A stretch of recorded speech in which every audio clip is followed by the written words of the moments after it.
டேய் முருகா, ஊர் திருவிழாலாம் ஆரம்பிச்சிருச்சு. போன வாட்டி மாதிரி சொதப்பிடக்கூடாதியா. இந்த வாட்டி நல்லா சிறப்பாக பண்ணிடணும். கோயிலெல்லாம் சுத்தம் பண்ண சொல்லிடுறா. பக்கத்து ஊருக்காரெல்லாம் பார்த்து வாயை பழக்கணும். அந்த மாதிரி சிறப்பாக பண்ணிடணும்டா. சரி மாமா, சிறப்பாக செஞ்சு விட்ற வேண்டியதான். அந்த குப்பனை விட்டு சுத்தம் பண்ண சொல்கிறா.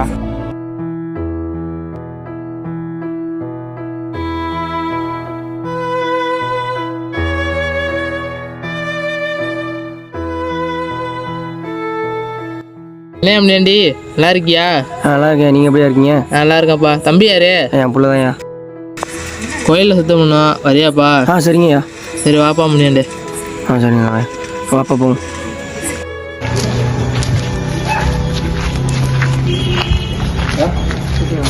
குப்பா போய் குப்பா போய் இந்த கோயிலை சுத்தம் பண்ணு.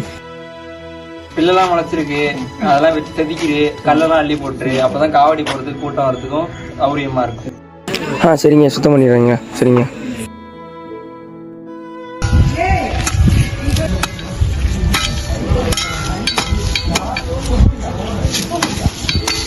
ஐயா, வேலையெல்லாம் முடிச்சிட்டேயா? வேலையெல்லாம் முடிச்சிட்டியா?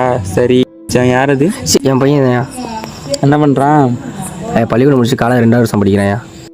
அப்புறம் உதவித்தொகைலாம் வரும். நீ தாயா வாழ்கிற? அப்படிலாம் இல்லையா, நம்ம எதுவுமே எடுத்துக்கிறது இல்லையா. பிள்ளைக்கு தாங்க எல்லாமே. நம்ம ஏதாச்சும் எடுத்துட்டா புள்ள மனுஷனாயா போடும். அதனால் எல்லாமே பிள்ளைய தான், நம்ம எடுத்து இல்லையா. பெரிய மனசியா? சரியா? சரிங்க, நான் போயிட்டு வரேன்யா. டேய் குப்பா, நீ வாடா.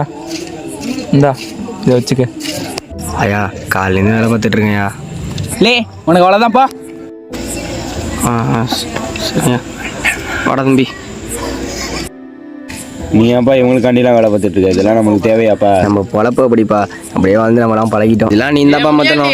ஐயா சொல்லுங்கய்யா. இந்த இதை வச்சுக்கோ. ஊர் திருவிழாலாம் நடக்குது, நல்ல சட்டை வாங்கி போட்டுக்கோ. ரொம்ப நன்றிங்கய்யா.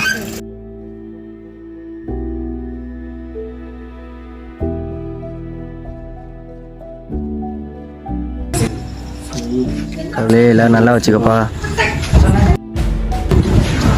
அடிங்க. ஐயா என்னய்யா பண்ண?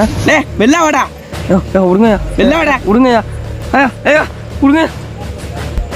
ஐயா நான் ஒன்றுமே ஐயா நான் என்னையா தப்பு பண்ணேன்? உன்னை கோயிலில் விட்டதும் தப்பு, வேலை செய்ய விட்டதும் தப்பு. எல்லாம் எங்கள் அப்பாவை சொல்லணும்.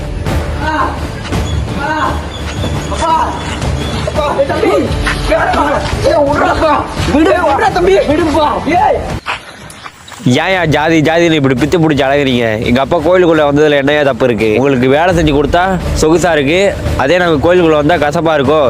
இப்படியே ஜாதியே கட்டிட்டு அழுகையா. பின்னாடி பிறக்க போகிற குழந்தை கூட உங்களை காரி துப்பிட்டு போயிருயா. தம்பி, இதெல்லாம் உனக்கு வேணாம்ப்பா. அதனால தான் உன்னை படிக்க அனுப்பிச்சிருப்பா. இதெல்லாம் என்னோட போட்டு, இதெல்லாம் நீ தான்ப்பா மாற்றணும். ஒழுங்காக படிக்கிறது மட்டும் கவனம் செலுத்துப்பா. இந்தியாவின் தென் மாநிலமான குமரிக்கண்டத்தில் இன்றும் அசையாமல் நின்று கொண்டிருக்கும் திருவள்ளுவரின் சிலை அன்றைய முதல்வரான கருணாநிதி அவர்களின் தலைமையில் விவேகானந்தர் மண்டபத்தை கட்டிய ஏக்நாத் உதவியுடன் 1990ஆம் ஆண்டு அக்டோபர் 6 தொடங்கி ஆங்கில புத்தாண்டான ஜனவரி 1, 2000ஆம் ஆண்டு திறக்கப்பட்டது. சுமார் 133 அடி உயரம் கொண்ட இந்த திருவள்ளுவரின் சிலை இன்றுடன் 25 ஆண்டுகள் நிறைவு பெற்று உலக பொதுமறையை பாதுகாத்து வருகிறது.